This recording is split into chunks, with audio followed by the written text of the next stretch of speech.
Ladies and gents, I am the one and only DJ Storms. I would like to welcome each and every single one of you back here to the channel on YouTube.com. It is, of course, Friday, September 24th, 2021, and we sit just 2 days away from WWE Extreme Rules 2021, or as I'm calling it, Extreme Tools, because the people that run this company are a bunch of fucking tools.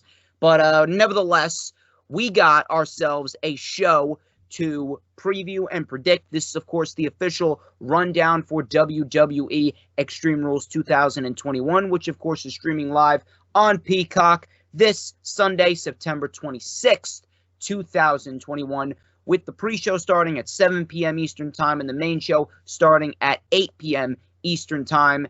And it has been a very lackluster build, a very nonsensical build.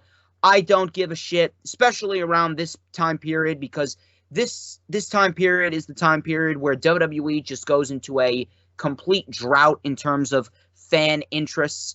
They were riding high on live fans coming back, and then everything just kind of fell off the rails coming out of SummerSlam. I don't care. They're really starting to get desperate, especially with the most recent amount of Monday Night Raw booking decisions that we have seen. And trust me, we'll go over that later on into the show. But ladies and gentlemen, there is a new format we got going on over here because the last format with Discord was a little glitchy. So hopefully it's a lot better this time. We have a lot to go over, and I am proud to announce that my man, Mr. Earl Cole, is back with me once again. He was on the Rewind for AEW All Out 2021, and he is fresh off of that fantastic event in Arthur Ashe Stadium for AEW Dynamite Grand Slam, in which he was there live in attendance. Mr. Cole, how are you doing today? I'm doing fine, DJ Storms, and it is lovely, and I mean lovely, to be back on your channel again. This is our 15th collaboration, ladies and gentlemen. 15. Can you imagine? We've done this 15 times. I mean, this is unreal. I mean, we went through Barbed Wire. We went through Hell in the Cell. We went through Lightning Flash Update. I mean, guys, I've done it all on this channel. I've done it all. I really have. I am so excited about wrestling, but I'm not excited about this card at all. I'm not excited about this. I'm not excited about this card at all, ladies and gentlemen. I'm not. I'm coming off of an AEW high, and now I have to go all the way to the basement and give you my predictions for this card. A very piss poorly card. There's not even an Extreme Rules match on this card. Well, there's one. There's one. Okay, there's one. Okay, I misspoke. There's just one. Okay, so we're going to get into this. We're going to talk about this and more. And again, DJ Storms, I appreciate that you invited me on the show today. And I appreciate you. I appreciate your channel. I appreciate everything that you have done for the wrestling community, because I don't think there's anyone out there who keeps it real and keeps it straightforward than yourself. Guys, if you want to follow me on social media, you can. Yes, you can. You can follow me on Twitter at WWE Earl C. That's WWE Earl C on Twitter. On Instagram, you can follow me at EarlC99. And of course, you could make me a friend on Facebook, which I am an admin of the DJ Storms Posse page, which my show, ladies and gentlemen, The Wrestling Experience, comes to you each and every week on that particular page.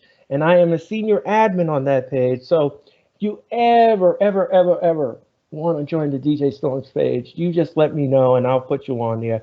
I put on news, rumors, and reports each and every week as it comes in the airport and it leaves the airport. So at the end of this video, ladies and gentlemen, at the end of this prediction, I have a very big announcement that I have to make. And I hope that you'll stay tuned for that, because it is a massive announcement and I'm looking forward to it. So that is it for me, and that's how you can follow me on social media. DJ Storms, I'm ready to go, and thank you again for inviting me. I greatly appreciate you coming back on the channel. Of course, you have been one of the best, perhaps the best DJ Storms Posse member, one of my most loyal supporters. I do want to apologize. I did not get the chance to meet you in person at the Dynamite event in Newark, New Jersey. I got there a little bit late. Traffic was a pain in the ass, but hopefully the next event that comes around to the East Coast that's close by, hopefully we'll be able to get together and meet very, very soon. Hopefully, Dynamite comes to the Wells Fargo Center, because if they do, that would be a picture-perfect opportunity to meet up there. Hopefully, it's a pay-per-view as well. I'd love to see a Revolution or a Double or Nothing potentially there. If they want to do that, I definitely would love to see Revolution over there. But that's AEW, of course. We are talking about WWE, unfortunately. If you want to follow Earl Cole on social media, all of his links are in the description, and please subscribe to his YouTube channel as well. That link is, of course, in the description. Now, if you want to follow me on social media, you can follow me on Twitter and Instagram at @TheDJ_Storms. That is both on Twitter and Instagram. Add me on Facebook for collaborations and business inquiries. Please send me an email. My email is, of course, StormsTakeOver@gmail.com. Like the official DJ Storms business page, and I may just send you an invite to join the official DJ Storms Posse group on Facebook, that is, which of course, as Mr. Earl Cole said, he is a senior administration member of. Of course, please make sure, if you have not already done so, I mean, we're over 5 minutes into the video, please make sure that you hit the like button when you come in to the chat, because it is vital. It helps me out, it helps Earl Cole out, it helps the channel out. We have goals we want to reach, so if you have not already done so, hit that like button. We want to get to at least 20 likes. If we can get at least to 30, maybe. I think 30 is the ideal goal right here, because we want to move up in the world. So at least 30 likes, I would say. And of course, when you come on in, you got to make sure you keep the chat alive. Talk amongst yourself, talk amongst me, talk amongst Mr. Earl Cole. Of course, be sure to share the stream out on all platforms, social media, whether it be Twitter, Instagram, Facebook, Pinterest, and Tumblr, and TikTok, and Snapchat, whatever social media platforms that you use, because it is vital that we get as many people in here as possible. I'm talking about your mothers, and your fathers, and your brothers, and your sisters, and your aunts, and your uncles, and your grandmothers, and your grandfathers, and your 4th, 5th, 6th, 7th, 8th, 9th, 10th, 11th, 12th cousins, 3 times, 4 times, 5 times removed, your dogs, and your cats, and especially, man, you guinea pigs, because I'm telling you right now, I've had to switch back and forth between multiple recording platforms because my laptop's running slow, because we got so many articles lodged up in my laptop that specifically state if guinea pigs are exposed to DJ Storms with a little dash of Mr. Earl E. Cole, they are said to live long, happy, healthy, and fruitful lives. So if you got a guinea pig, please make sure that you tell him or her that DJ Storms and Earl Cole are on YouTube.com. Please make sure you hit the subscribe button and hit that notifications bell with a huge coup de grace. That way you will know whenever I pop up on YouTube. Because whenever I pop up on YouTube, it is the best time to be on YouTube. And Mr. Earl Cole, I think that you know what I'm going to say next, because it is the only time that you're going to get to see this glorious sideburn chin strap combination. Absolutely. And this beautiful mustache right here. You know what time it is. Oh, yes. We're going to light it up here. We're going to light it up here with a little and a little dash of and a whole lot of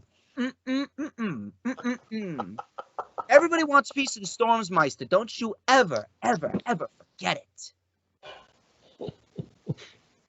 So, enough of the self-brand promotion and the advertisements. We're going to get straight into the festivities here. Extreme Rules, of course, is set for Sunday. And as we pretty much already touched upon, Mr. Cole, this card has been very poorly built. As I stated, WWE is in such a drought period. We actually have the draft coming up. The draft's actually coming up the first week in October, I believe.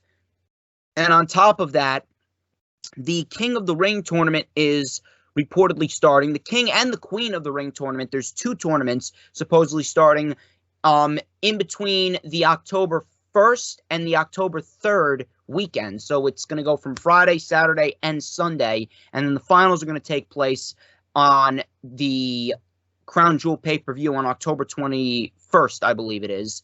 But the WWE product as a whole, we can go on and on about this. I think, like, if we went on and on about how stale and how uninteresting and boring and lame the WWE product is, I think we could very well be here for about, what, like 5 hours? And this video could end up going all the way up until SmackDown begins tonight at 8 p.m. on Fox. But let us break it down and just condense it. What are your thoughts on this card, and what are your thoughts on the WWE product going into the fall? Obviously, you already know my thoughts. It's incredibly stale. It's incredibly boring. They're doing the same shit over and over again. It's become redundant. We have touched up upon that, and I have a feeling we're going to be using a specific hashtag very, very, very often throughout the course of this video. But I want to hear your thoughts on this overall card. And what are your thoughts on the matches, the build towards some of these matches? What are your thoughts on the overall WWE product as we head into October?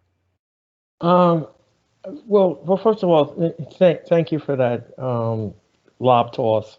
I appreciate it. Ladies and gentlemen, I've been a wrestling fan for a long time now. And I grew up on WWE. I have. There's no mistake about it. I've told this to everyone that knows me. And unfortunately, I am very disappointed in this product. The matches are redundant.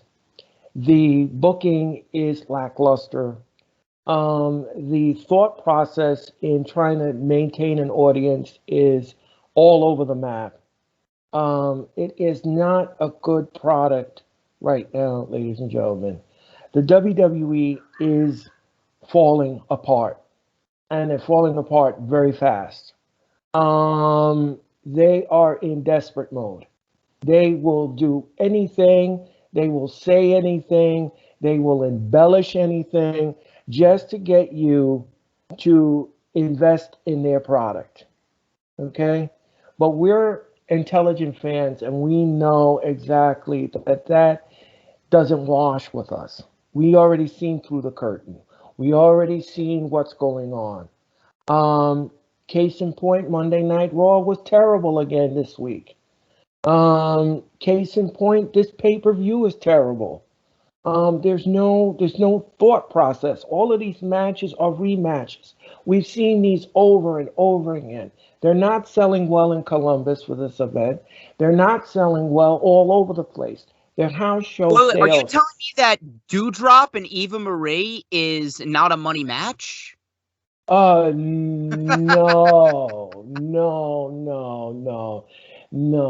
It's about $2 that you can see this match in a clapper. No. So therefore, ladies and gentlemen, I don't know what to tell you. This product is going on, and let me just explain something. AEW and the WWE are going to be debuting in the UBS Arena in Long Island, New York. Okay, I'm going to the AEW show. I am not going to Raw. I'm not going to Raw. Good. I decided not to. But I found out through Twitter and other sources that AEW is almost sold out of this event. They have sold 82% of the house already for the show. This is their final tri-state area show of 2021. Okay? And they almost sold half the house. The WWE is bringing Raw to the same arena at the end of November, and they only sold 69% of the house. So what does that tell you? What Tells you does that that tell people you? don't want to spend money to watch a shit product. What does that tell you, ladies and gentlemen? What does that tell you? 80 versus 69. What does that tell you, ladies and gentlemen? That tells you a lot about this company and the fans. The only thing that sold very well for the WWE this week was the Survivor Series, which is coming to Brooklyn for the first time ever on November the 21st. That's the only thing that has sold very well for the WWE. Everything else under the sun is not doing good. So this card is not good, and I am extremely disappointed in it. And unfortunately, we got to do a predictions on the show, and I I just hope that maybe when they go to Europe, maybe they'll change their tune. Maybe something will turn around when they go to Europe. Um, I don't know. I really don't know what to say anymore about this company. I have said all I could say about this company. Here's something that we need to talk about. The fact that we actually did get some decent wrestling on Raw, but the booking absolutely made zero sense. And apparently, Raw just barely beat Dynamite Grand Slam in the demo. And WrestleVotes reported that the company is going to be keeping a close eye on the rating, specifically because if that happens, they could allow the big stars, whether it be on Raw and SmackDown, on Raw more often to generate some top ratings. Now, considering Raw beat Dynamite in the demo, do you think WWE is going to go full-blown desperation and allow Roman Reigns, their biggest current star right now, to float in between both Monday Night Raw and SmackDown? Um, I mean, what else is there to do? What else is I have an there? idea. Write consistent, logical storylines with wins and losses mattering and pushing the correct people in the correct roles. And more importantly, just combine the rosters at this rate. There's no need for a brand split anymore. Back then, the roster was oversaturated. Now, WWE has released over 60% of their original roster from when the draft first started in 2016. You don't need two rosters anymore. The WWE, the WWE right now has released 54 superstars of their This year, roster. you This take a look year, last year. yeah. It's not good. It's not good. It's not good. And you're right, it is laughable. I mean, you're relying on people like Nia Jax or Shayna Baszler or other people in the company to Shayna's great. They just booked her into oblivion. They booked her yeah. like a joke. They Everyone's buried Shayna Baszler. they buried her. Just like they buried Mustafa Ali. Just like they bury other people. These people are being jobbered. And a lot of people don't get it. A lot of people don't get it. They don't understand it. They can't obtain it. That's And where we come in. right. And if you don't understand what we're saying, then you can't be a wrestling fan. You can't. You can't defend this. You can't sit there and say that everything is sunshine and gravy. This is not, no. I'm sorry. AEW right now is mopping the floor with WWE, and this company has only been around 2 years. It's almost 3 years this company is going to be old, and they've already done things that are impressive. So the WWE is looking at that, and they're saying, well, we got to be impressive. But what your interpretation of impressing is not working with the fans. So you have to come up with some kind of formula, something that could just give you that spark that you can finally say, okay, we're doing good. We're turning things around. But so far, you haven't had that spark. There is no spark to this company. Every week you turn on Raw, and I grew up on Monday Night Raw. I've been to Monday Night Raws. I've been to them. I mean, in the Manhattan Center, I grew up on that show. Okay? They used to have some good, compelling matches. The matches made sense. Now, the matches make no sense. It makes no sense. And then don't even get me started on NXT. I mean, they got a guy named Braun Breaker. I mean, it's just a redundancy. of the whole thing. Can I just ask something? I said this on the LFU last week.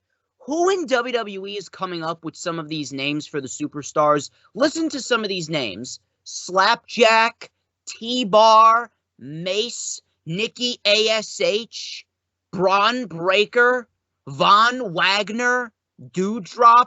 Who is coming up with these fucking names? They need to be terminated on the fucking spot. You know who comes up with those names? Vince. Yeah. Okay. Gotta love Von Wagner and Doudrop. I don't even use that name. I use her as Piper Niven, and I refuse. Well, don't worry. You won't have to worry about her because Doudrop ain't on the show. So, guys, there is a hashtag that you need to use. That I think this fits this video. I know it fits this video because every time I come on DJ Storm's page, I use it all the time. And I told DJ Storm, he can use it too. He has my permission when I'm not around. When I'm not around in cyberspace, you can use this. Use the hashtag, ladies and gentlemen. What are you doing, WWE? What are you doing? Okay, use it. We're going to be using it a lot in this video, and we're actually going to get right into the festivities. I'm actually going to hand it over to you first. First match on the card. You know, did you see that tweet, actually, by Ringside News on Twitter? They redid the Extreme Rules poster, and they replaced the word extreme with regular, so it was just regular rules. I actually was laughing my ass off when I saw that. Oh gosh. It was good. It was good. I got to give it. You know, Ringside News, they can be trolls at times, but other times they can just be flat out fucking hilarious. But the first match on the card that we're going to dissect, it's only a 6-match card, but you guys are seeing this before SmackDown. I'm not sure if the SmackDown brand is going to add any more matches. We do not have a WWE Championship match. I'm not sure why they're not doing Big E versus Bobby Lashley at Extreme Rules. But we got 6 matches so far. First match comes from the SmackDown brand. It's Carmella versus Liv Morgan. I'm going to hand it over to you, actually. What are your thoughts on this match? What are your thoughts on the build? And what is your prediction? And where can you see both of these superstars going after the match? First of all, Liv Morgan is a good wrestler. Okay? Yes. I like her. I like her a lot. I can see her in a SmackDown Championship program.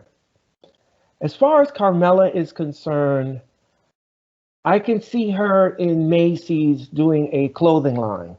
Hey, listen, Carmella is not a bad wrestler. She's not. She is decent. She's not going to win any championships, but she's a solid hand in the division. Yeah, I mean, if you want to give her a new tag team partner, you can try that. No, we don't need any more women's tag teams. We need to burn the women's tag team titles.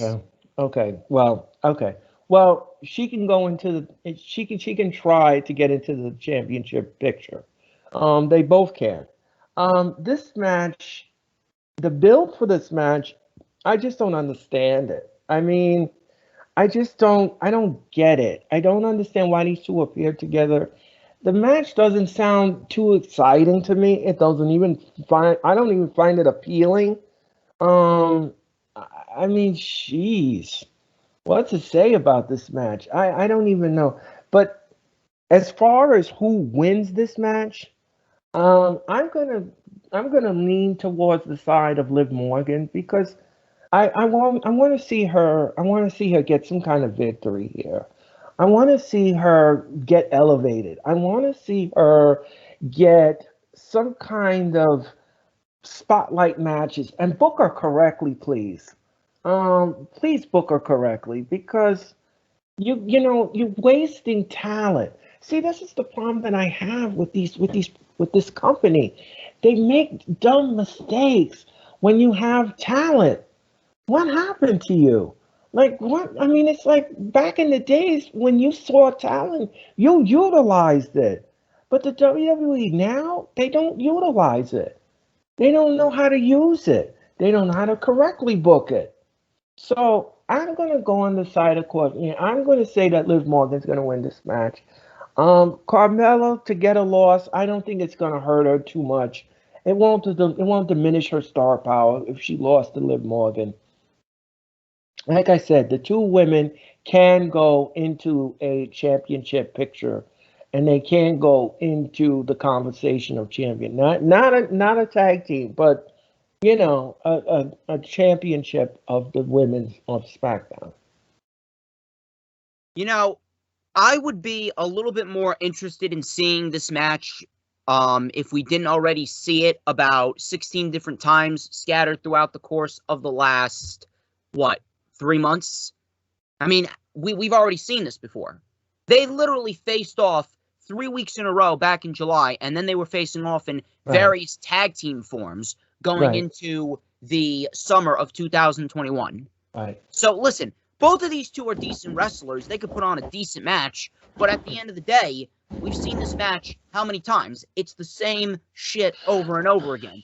I'm looking at these matches, and only about one match is a fresh matchup. Maybe two. Only about one or two matches is a fresh matchup. We get mostly fucking rematches. So, Carmella and Liv Morgan, I'm actually going to have to agree with you here. There's really no reason why Carmella should come out victorious here. And I have a feeling that Liv Morgan's going to come out victorious for two reasons, actually. Two reasons. Number one being because Ruby Soho, she recently just main evented AEW Grand Slam for the Women's Championship with Britt Baker. A very good match, by the way. And she was put in a major spotlight on Dynamite's biggest show of the entire year, which was very, very good on Tony Khan's behalf. And on top of that, they probably want to push Liv Morgan because, oh, hey, Ruby Soho, one half of the Riot Squad, we're going to push Liv Morgan instead. We're going to push Liv Morgan into the spotlight out of pettiness towards Ruby Soho because we fired her. We could see that. And the second reason why is because of the fact that Becky Lynch is going to need some baby faces to work with, even though this heel run by Becky Lynch has been a complete fucking flop. It's been a complete failure since its inception. Becky Lynch is going to be a heel going forward, and I do not see Bianca Belair walking out the SmackDown Women's Champion, and we'll elaborate on that match when we get to that match. We'll talk about that match in a little bit, but I don't see Bianca Belair coming out victorious. Bianca Belair is buried. Bianca Belair is absolutely buried. Bianca Belair is done. Becky Lynch is going to be the SmackDown Women's Champion going into the fall of 2021, and I have a feeling that they could very well push Liv Morgan into the spotlight, and we could potentially get Liv Morgan versus Becky Lynch going into the later fall months, and then the beginning of the winter of 2021 going into 2022. I have a feeling that they're probably going to have Becky hold that title all the way till WrestleMania, and we could potentially get Becky versus a Toni Storm. Toni Storm could potentially win the Women's Royal Rumble. Io Shirai could potentially get drafted. She could potentially lose the NXT Women's Tag Team Championships with Zoe Stark next week on NXT, and then she could potentially get drafted to SmackDown. She could win the Women's Royal Rumble. We could get Shirai versus Becky at WrestleMania. I don't know. Now, that's me thinking long-term, but then again, this is WWE. They don't even think 2 hours ahead. They just come up with shit on the fly. There's no such thing as long-term booking in WWE, but that's just me. But I have a feeling that Liv Morgan is going to win this, and she could very well be elevated into a title match with Becky Lynch because you're going to need opponents for Becky Lynch. Either that or Liv Morgan's getting drafted to Raw, but I can see her being one of Becky Lynch's opponents during Becky's SmackDown Live Women's Championship title reign. I don't really know where Carmella goes after this either. To be quite honest with you, I'm actually shocked that Carmella has lasted this long. Do you want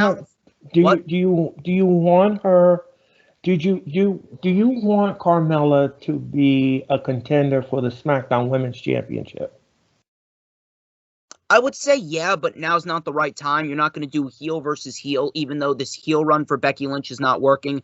You're not going to do heel versus heel. So at the end of the day, Carmella, again, I don't really know where she goes, to be quite honest with you. I'd be shocked if she isn't released with the amount of talent that WWE's cutting. even though Nick Khan, he did say that they're not selling the company, I wouldn't be surprised if we do see another round of cuts and they end up selling the company. I don't know, because Nick Khan, he's a fucking liar. He's been lying through his yellow teeth this entire time. So I would not be surprised at all if Carmella is released at the end of it. But we're both in the same boat here, and we are Liv Morgan across the board.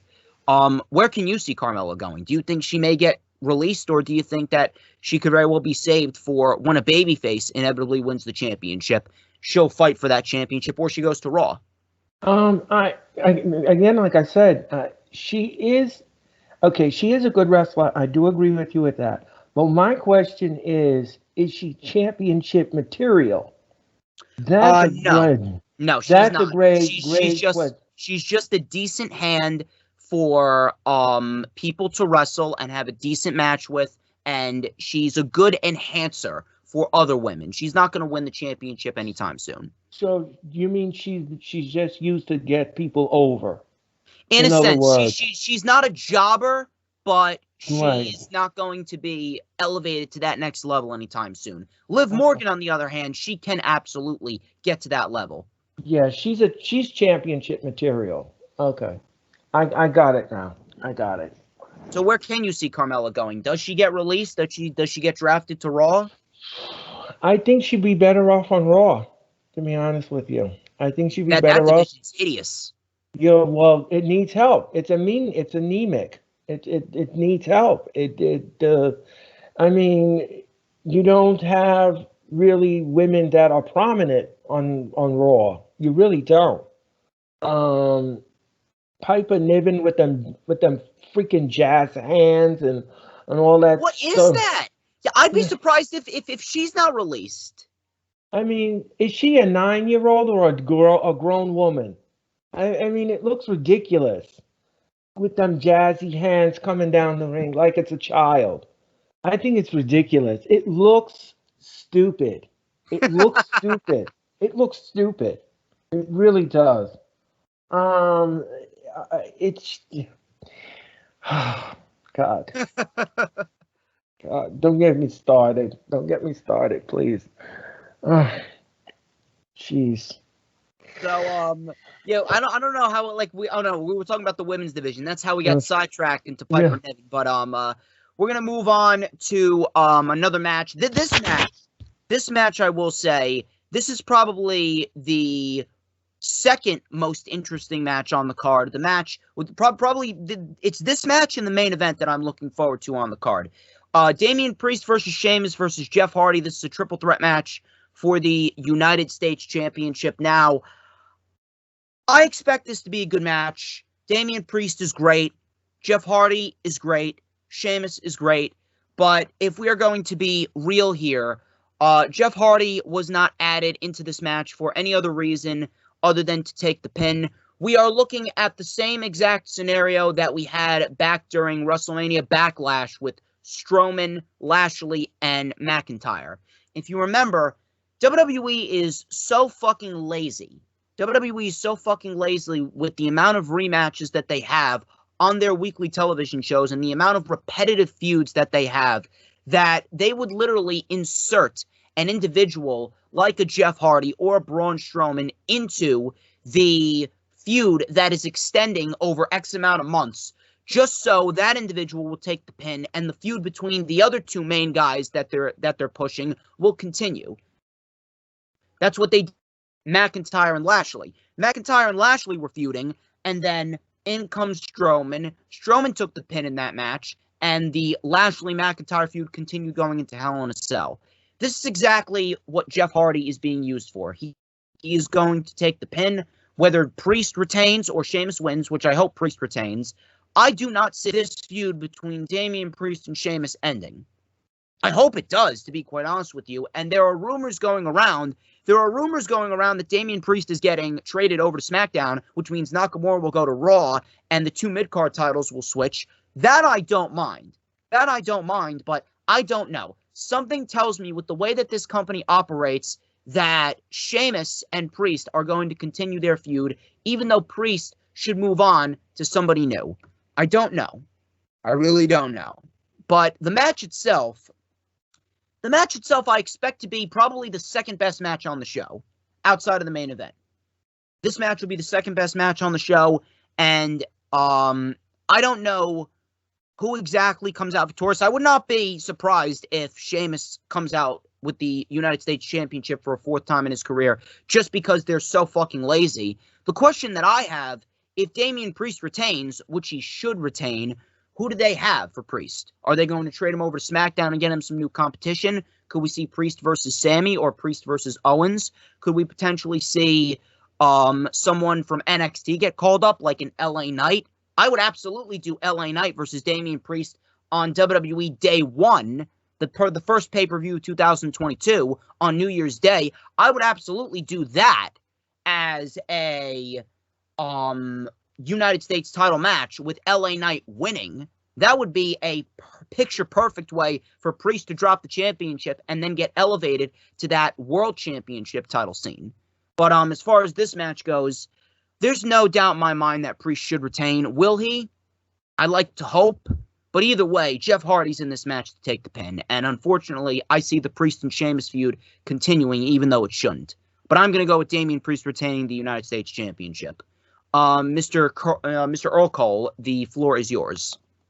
That was probably one of the best analytics that I've ever seen in a match. So my toast to you on that.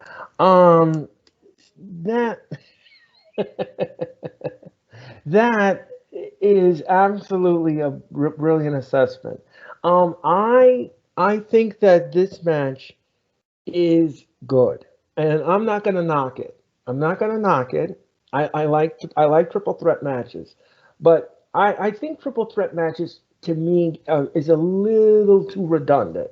I like to see one-on-one matches. I don't know about anybody else. When it comes to a title match, I like to see one-on-one. I'm sorry. That's the way I was bred on. I mean, if you like triple threat, okay, fine. As far as the match goes and who wins the match, yes, I agree with you across the board that Damien Priest will retain the championship. Now, the question is, are they going to trade Priest over to SmackDown and then switch the titles with Nakamura? Because then Nakamura would have to go on Raw. So, I mean, how is this going to work? Is Nakamura going to become the new United States Championship? And then they give Priest the Intercontinental title? No. The two mid-card championships would just go with them. Oh, okay. So there's no switching of the title. Okay. No. You see that was because New Day and the Street Profits had the opposing brand championships. That's why they switched the championships. But the U.S. and Intercontinental Championship, that's not brand exclusive. Okay, great. Okay, well, thank you for clearing that up. I appreciate that. So I think what's going to happen is that Priest will go to SmackDown. He will then feud. He could feud, like you said, with Sami Zayn. He could feud with Apollo Crews. He could. I mean, there's so much potential for him to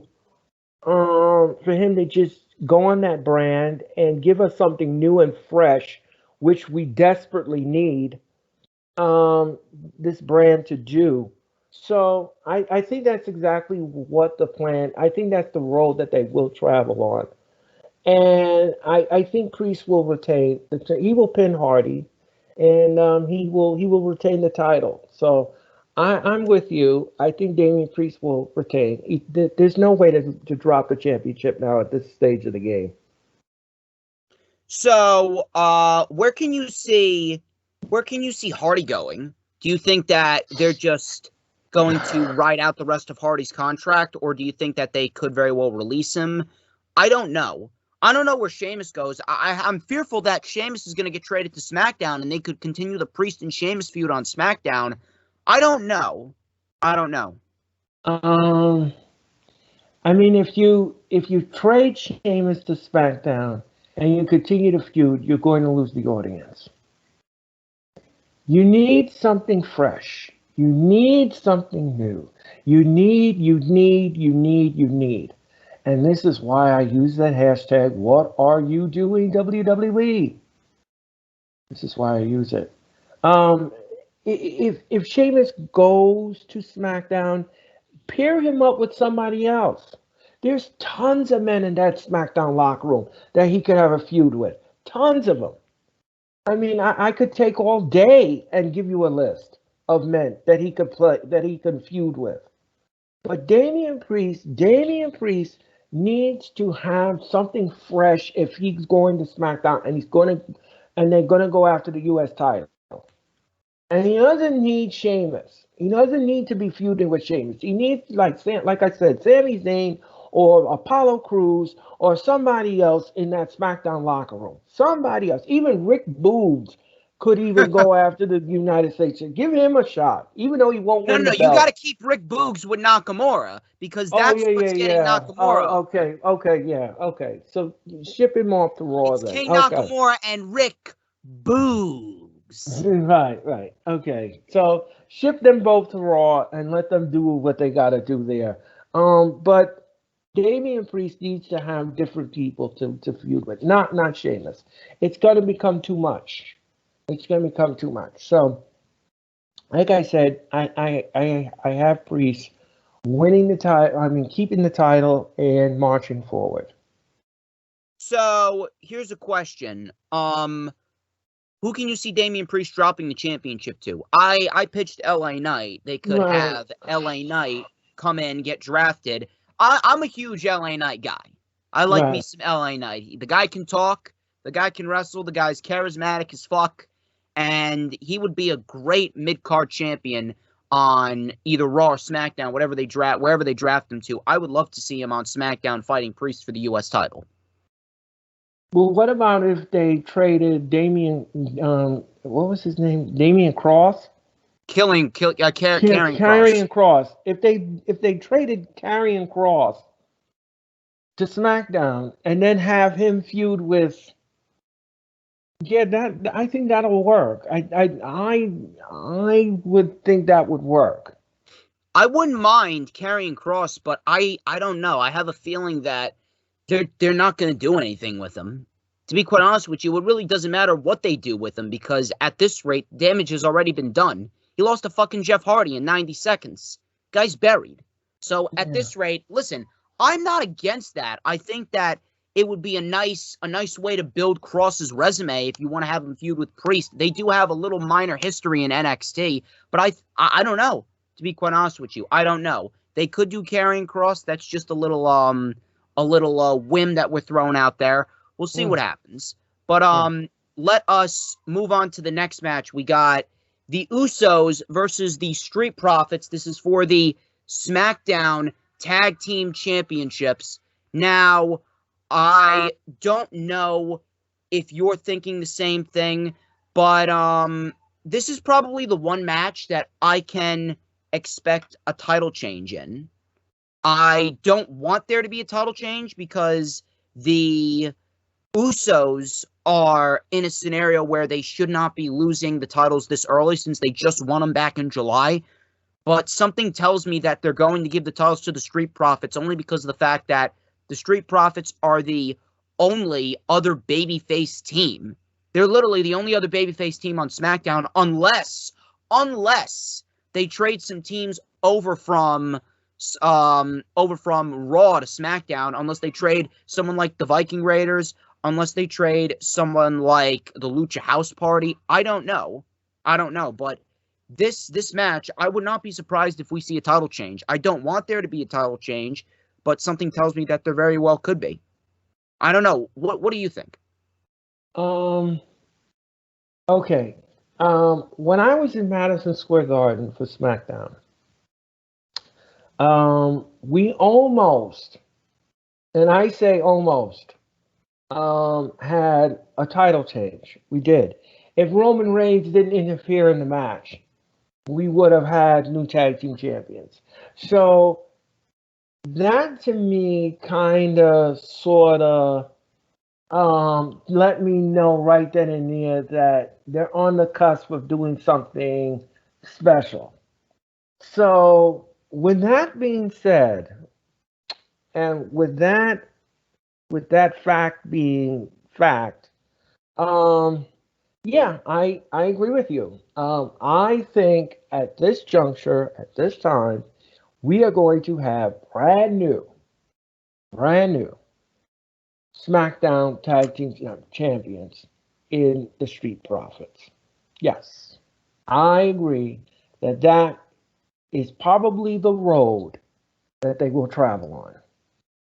I don't want to see it, but I'm inclined to agree with you. Yeah, I don't like playing hot potato with titles. Everybody knows that.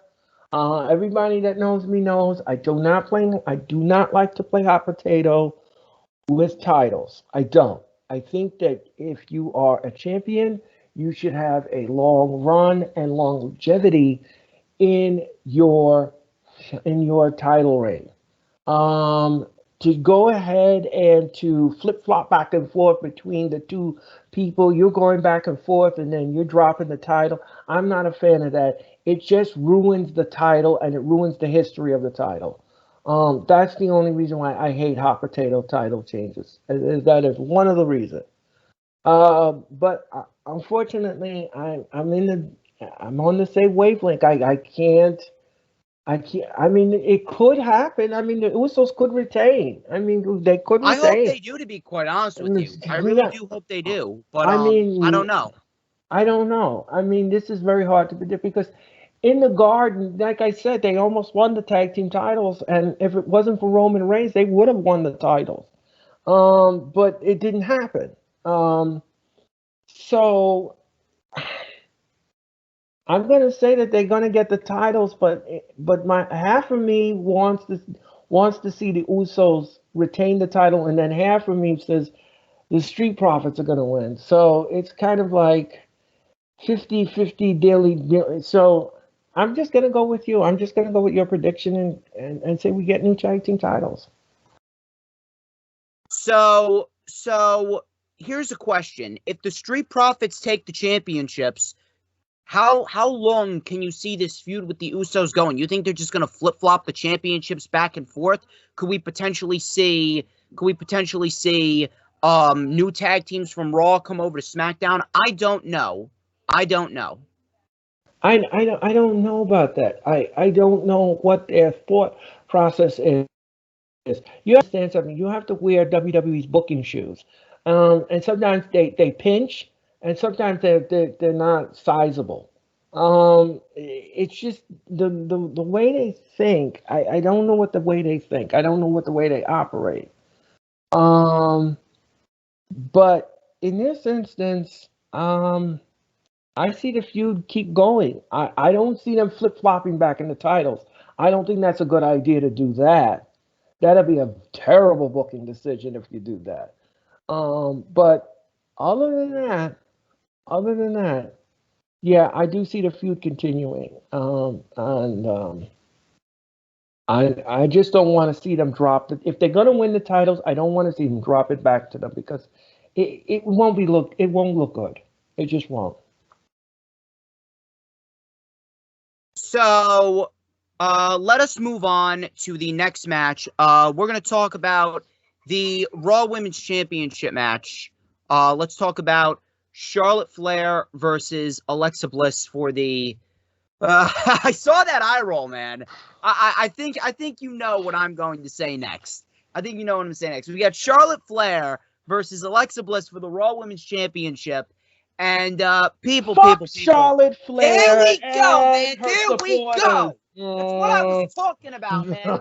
What is the code here that we live by on the channel? What is the code, man? Say it again for the people in the Charlotte Flair and her supporters.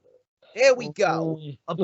Two big fucking birdies to Charlotte Flair and all the Charlotte Flair tit lickers out there. So, I don't give a shit about this match. Matter of fact, this match is going to be the worst match on the card. I just can sense it. I do not give a shit. I have never given a shit about Alexa Bliss this entire year. Charlotte Flair is absolutely fucking unbearable. It's absolutely fucking unbearable. I don't even know where to start. I really don't even know where to start. I am just going to say flat out right here. Alexa Bliss is so terrible that I can't even believe I'm saying this, but I'm actually rooting for Charlotte Flair. I know it may sound crazy to you. I really do. It may sound crazy to you, but I am legitimately rooting for Charlotte Flair because at least Charlotte can actually wrestle. I do not give a single fucking shit about this match, and I could not care any less about this. I think this is going to be one of the worst matches of the year. This is going to give Eva Marie and Alexa Bliss at SummerSlam a run for their money. This is going to give Charlotte Flair and Nia Jax a few weeks ago on Raw a run for their money. I do not see this ending well at all. And I'm just praying to whatever wrestling gods exists that Alexa Bliss does not become the Raw Women's Champion. I hope to God that since Shayna Baszler broke away, from Nia Jax, I hope to God. She's out indefinitely. Yeah, I hope to God that Shayna is going to be the one to take that title off of Charlotte. But knowing where we're headed towards with the Survivor Series, I wouldn't be surprised if WWE does Becky Lynch versus Charlotte Flair, champion versus champion. It would not surprise me in the slightest. But I do not give a shit about this match. There's no reason to give a shit about this match. Outside of the halfway decent promo that they had on Monday Night Raw, I do not fucking expect this match to be anything of substance. And to be quite honest with you, I hope they put this match right smack dab in the middle of the show. That way I can get up to take a piss. And I hope it goes about 3 minutes at most. Give the win to Charlotte Flair. And goodbye, Alexa Bliss. I would much rather take 2019 Alexa Bliss over the Alexa Bliss that we're getting right now. Because what we are getting right now with Alexa Bliss, it is fucking ridiculous. And Charlotte Flair is no better. The sooner Charlotte Flair loses that championship, the better. But I do not want it to be to someone who is just as bad, if not worse, than Charlotte Flair in Alexa Bliss. I can't even believe I'm saying this, but I'm actually rooting for Charlotte Flair here. What say you? Lily interferes and she grabs Charlotte's leg. Charlotte can't see what Lily did, and Alexa Bliss throws her. Who's gonna be Lily now? So the doll's gonna move. The doll. Yeah, what happened was Charlotte will kick the doll out of the ring. The doll will then rise from the floor and become this giant Lily. The giant Lily then grabs her tights and distracts her. And then when she distracts her, then she rolls her up for the shocking 1, 2, 3, and Alexa Bliss becomes your new champion. Oh my God! I hope I hope that happens just so I can shit on it afterwards. Guys, I'm playing. I'm playing here, guys. I need your legitimate, serious prediction here, Mr. Earl Cole. Okay. This is no joking matter. Everything with the WWE product fucking sucks, all right? This is no joking manner here, bro. Okay.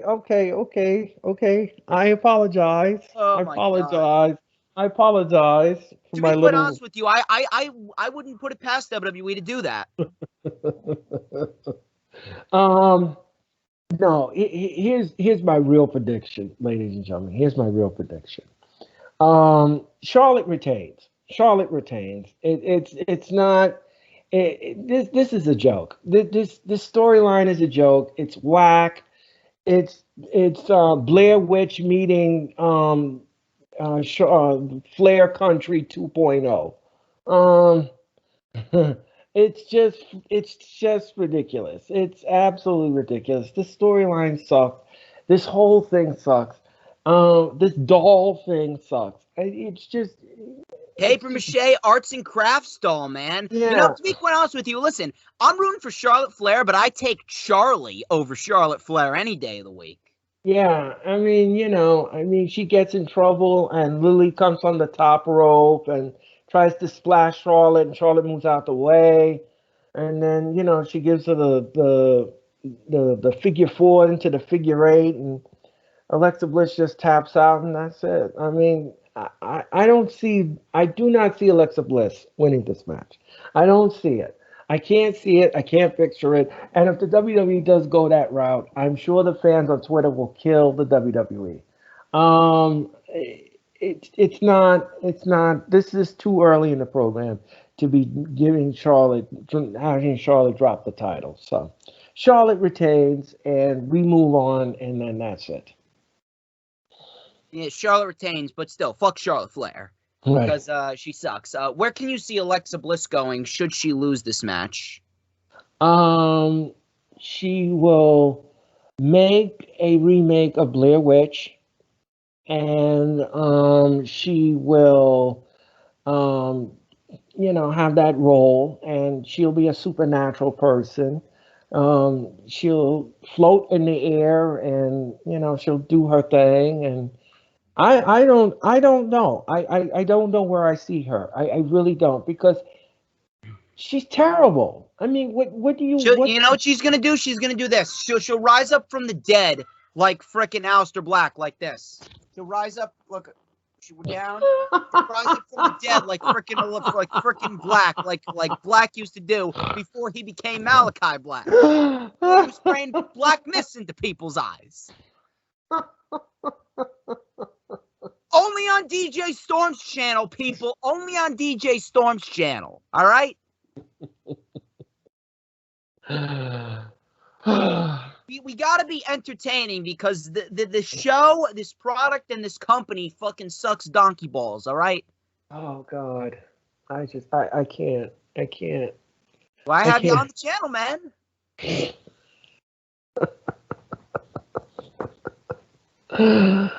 Oh, God. So yeah, I don't know where Alexa Bliss goes. Like, we kind of got sidetracked there, but I don't know where Alexa Bliss goes. I don't give a shit what happens with Charlotte Flair. I'm just rooting for Charlotte Flair because she's the only one that can actually wrestle when she's paired with the correct talent. I expect this to be the absolute worst match of the night, and nothing more, nothing less. And if you support this, you're the fucking problem with the community. We're gonna move on. We're gonna move on to Becky Lynch. Becky Lynch versus Bianca Belair. This is for the SmackDown Women's Championship. The storyline build has been terrible. Listen, will this be a decent match? I expect it to be a halfway decent match, yes. But, dude, this character that Becky Lynch has been portraying, it has been fucking unbearable. It has been downright cringeworthy. She has come off like the biggest fucking tryhard, to a point where this heel turn, it's just so unnatural. It's so forced. It's so inorganic, and it makes no sense. What reason do we have to boo Becky Lynch? And how is this supposed to get Bianca Belair more over when she was already on her way to being more over than she originally was before she won the Rumble and before she won the championship? You wasted the Royal Rumble, and I've already ranted on this. You wasted the Rumble. You wasted fucking WrestleMania. You wasted Hell in a Cell. You wasted 8 months of the fucking year building Bianca Belair up, only to have her get squashed in 30 fucking seconds by Becky Lynch, and Becky going on a heel run in which she didn't need, and it's not going to get her any more over than she already was. A heel run that doesn't even make any sense. And now Bianca Belair will never be taken seriously again. Bianca is not winning this championship back, and Becky Lynch is she's in a scenario where she's pretty much becoming the next Charlotte Flair. I'm calling her Becky Flair from here on out, because she's just as selfish, just as fucking manipulative and self-absorbed as Charlotte Flair, because she refused to advocate for Bianca Belair in that moment at SummerSlam. And I don't see Bianca Belair winning the championship back. This is not going to get Bianca Belair any sympathy. It's not going to get Bianca Belair any more fans than she already has. Bianca Belair is done. She's never seeing that championship again. And if she does, I'd be shocked. I'd be shocked. I don't see this match ending any other way other than Becky Lynch retains the championship. And that's pretty much it. Will it be a decent match? Yeah, probably.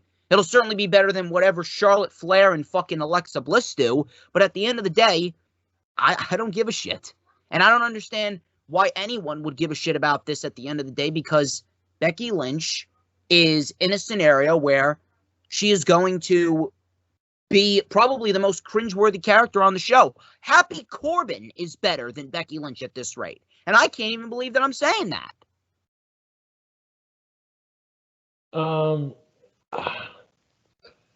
First of all, Becky Lynch's outfits that she comes out in, first of all, it looks like something from Fast and the Furious. Okay? Then her hairdo looks like Edison bulbs. Like she looks like have Edison bulbs on her head. Oh okay? my God. The heel persona that she portrays in the ring, it comes off terrible. It's not even heelish. I mean, the accent, the awkwardness, the way you talking in heel talk, it's hideous. It's hideous. And again, I'm going to use that hashtag. What are you doing, WWE? What are you doing? What are you doing? I mean, this heel thing. I mean, first of all, Becky came up with this idea about turning heel. She's the one that came up with. Yeah, she came up with the idea of turning heel. Okay, but it's coming off wrong. You're not. It doesn't feel like heelish. It don't feel heelish to me. It feels like she's zipping in and out of heel, babyface, heel, babyface, heel, babyface. That's the way it looks like. She zips it up, zips it out, zips it. I mean, it's just all over the place. It's a mess. It's a hot ass mess. It's a mess. That's a new hashtag right there. Hot ass mess. Yeah, it's a mess. It's a mess. It really is. And Bianca, her promos suck. Her promos are whack. I don't know who writes Bianca's promos, but they need to be fired because they suck. They are whack. They don't even come off organic. It don't even come off fresh. So I don't know. I don't know what to say about this match. Other than that, I agree with you with this assessment. I do not see Bianca getting that title back. I do not see her getting it back. I think that Becky will retain the title. She will go on. She will march forward into another program with someone else. So Becky retains in this championship. So where can you see Bianca Belair going? Where can you see Becky going after this? Do you think that Becky could be moving on to a Liv Morgan, as we talked about earlier? Yeah, I could see them going into that program. I could see them going down that road. And as far as Bianca is concerned, she can go to Raw. She can help the women's division because Lord knows that division needs help. God, and you're telling me. So she can feud with some of the women on Raw. I could see that. Will she ever get a championship opportunity again? She's going to have to work hard at it. Maybe the Raw audience will forgive what happened once she's off SmackDown. Oh my God! Yeah, right. Yeah. The Monday Night Raw audience. What audience? They're depleting audience. Pretty soon they're going to be below a 1.5 consistently. Right. So show sucks. So that is my prediction that Becky will retain. And so where can you see Bianca going? Like I said, Bianca goes to Raw and she helps out the women's division. Does she end up winning the Raw Women's Championship potentially at a WrestleMania? And if she does, is that even going to help her? Well, that's what I'm saying. Does the audience forgive what happened? Can you overgloss what happened to her at SummerSlam? I mean, you would have to build her up again for that point to happen. You would then have to have her win the Women's Royal Rumble again. If you want her. Dude, at this rate, I don't even care, to be quite honest with you. No. I don't care. I don't give a shit. Like, what is there to care about? What is there legitimately to care about outside of RK Bro Damien Priest, and the man that we're going to talk about next. What is there to care about? I don't know. But, yeah, we're Becky across the board here. We're going to move on to the main event. Match that I believe will be the match of the night. Roman Reigns versus Finn Balor. This is an Extreme Rules match for the Universal Championship, and it is the only stipulation match on the night so far. I don't know what's going to happen on SmackDown tonight. We're going to have to wait and see. We'll have to wait and see what they decide to do for SmackDown in terms of the Extreme Rules pay-per-view, whether they add some more matches, whether they add some stipulations. But so far, this is the only stipulation match. And this is, of course, an interim match for Roman Reigns before we inevitably get to Brock Lesnar. And to be quite honest with you, dude, I don't like how they're using Balor as an interim feud. I really don't. Big E's on Raw, and he cashed in his Money in the Bank contract to win the WWE Championship. Now what are you going to do with Roman? Here's the one thing. The one question that I'm asking with Roman is this.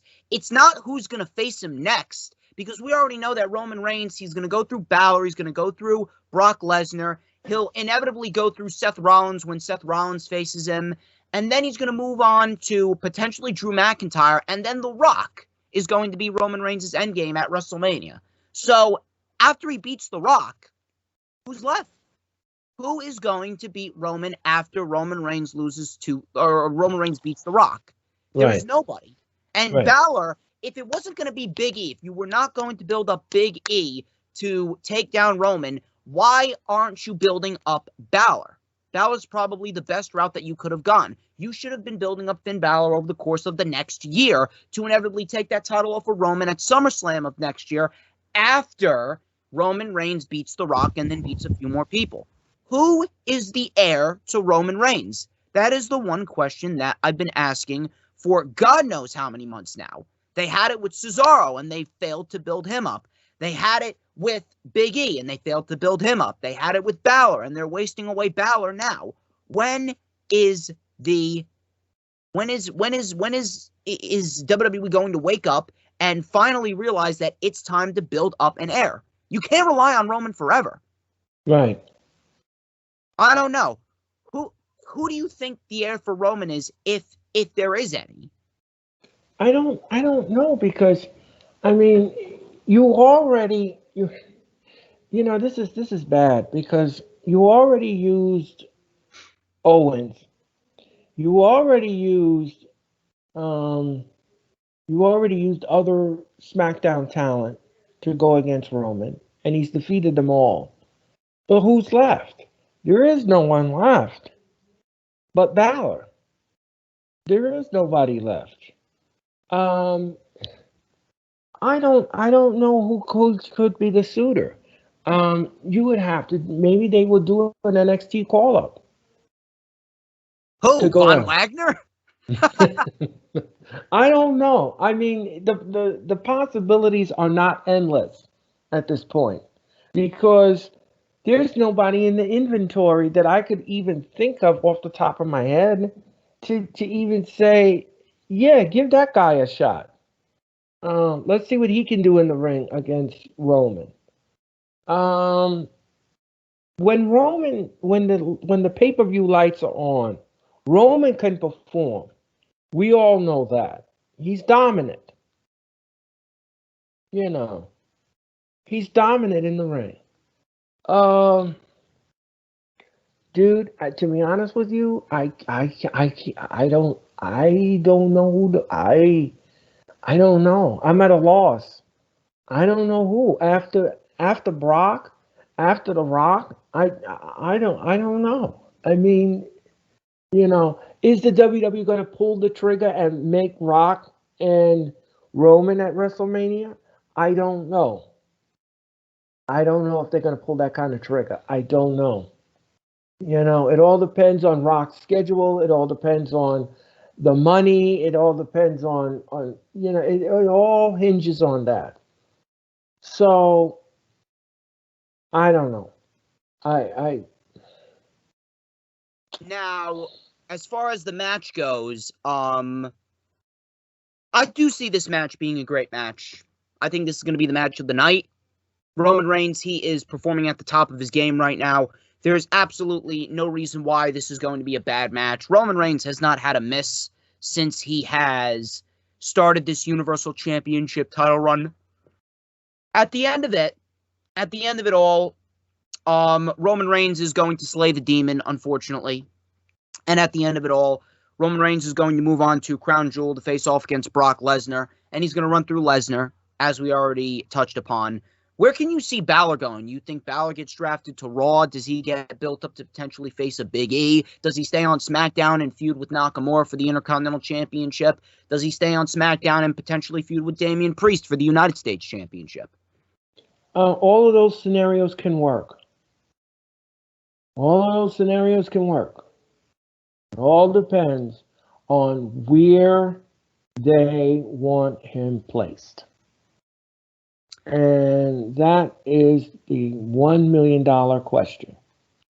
It's definitely a $1 million question, and it's probably a question that WWE still doesn't have the answer to, because that's pretty much what WWE does. They do not know what the fuck they are doing. Right. But that's pretty much it. What can you see Roman moving on to after Brock? He'll obviously face Big E at the Survivor Series. Right. Well, at least I hope Big E. I hope they don't hotshot the championship back on to Lashley. But after he beats Big E, who do you see him facing next? Could they potentially trade Drew over to SmackDown? Do we get Drew McIntyre versus Roman Reigns as an interim feud before we get The Rock? That could be a possibility. That could be a possibility. We'll definitely see what happens there. But we are Roman Reigns across the board here, people. And ladies and gentlemen, that wraps up this edition for the rundown for WWE Extreme Rules 2021. Of course, I would like to thank each and every single one of you who tuned into this video. Had a great time, as per usual. We got the Lightning Flash update going down. That is tomorrow at 1 p.m. Eastern Time. We're talking about a lot of things, including NXT 2.0 going for an edgier product. We got Sami Callihan potentially out till the spring of 2022. And, of course, Dominic Mysterio potentially turning heel. I talk about this and so much more tomorrow on the Lightning Flash update. And, of course, on Monday, we got the rewind for WWE Extreme Rules 2021. Please stop by so that way you know my thoughts on the pay-per-view in itself. Of course, please make sure you check out all the links in the description, like we said, and subscribe to Earl Cole's YouTube channel. Earl Cole, I greatly appreciate you stopping by. You have been fantastic. You have been one of the best supporters of the DJ Storms brand since day one. I can't thank you enough. You are fantastic. One more time before we sign off, where can everybody find you on social media? Well, yes, before we go, ladies and gentlemen, I do want to tell you that this coming Saturday night, I will be back with the Wrestling Experience. Yes.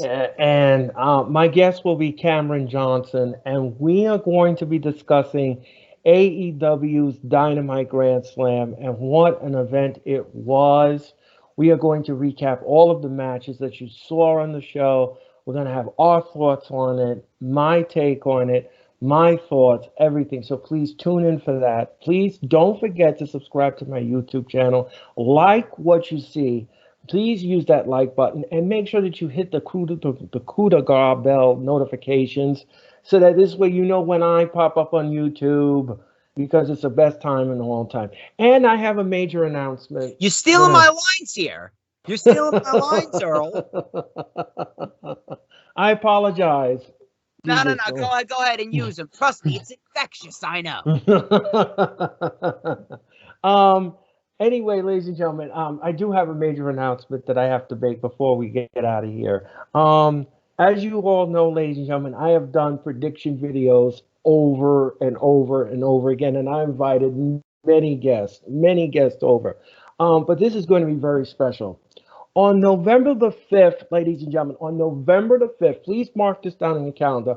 On November the 5th, for the very first time on my show, The Wrestling Experience, DJ Storms will join me, Cameron, and Kyle Velasquez as we break down Full Gear from Minneapolis, Minnesota on November the 13th. So please tune in for that. It's going to be a fun night. It's going to be a fun time. We won't have anything negative to say about the card because it's going to be special. Special. Very special. Now, again, ladies and gentlemen, before I go, if you want to follow me, you can follow me on Twitter, WWE Earl C on Twitter, WWE Earl C on Twitter. Instagram is Earl C99. Facebook, you can always find me. Just type in Earl Cole and you'll find me. I'm also on the DJ Storms Posse page, senior member of the page, and I give you news, rumors, and reports. And I'm always live with my wrestling experience on the page. So, DJ Storms, it has been an honor and a pleasure to be on your show for the 15th time. Please do not hesitate to call on me anytime you like. And I will get in the trenches with you with these matches, with this card, with any card or match that you want me to predict. I'm ready for you. And again, thank you. It's been an honor. Thank you very much. Please make sure, like we said, check out all the links in the description. Follow them on social media. Set your calendar dates for November 5th. My name is DJ Storms. He is Earl Cole, and this has been The Rundown, and I will catch you tomorrow for the Lightning Flash update.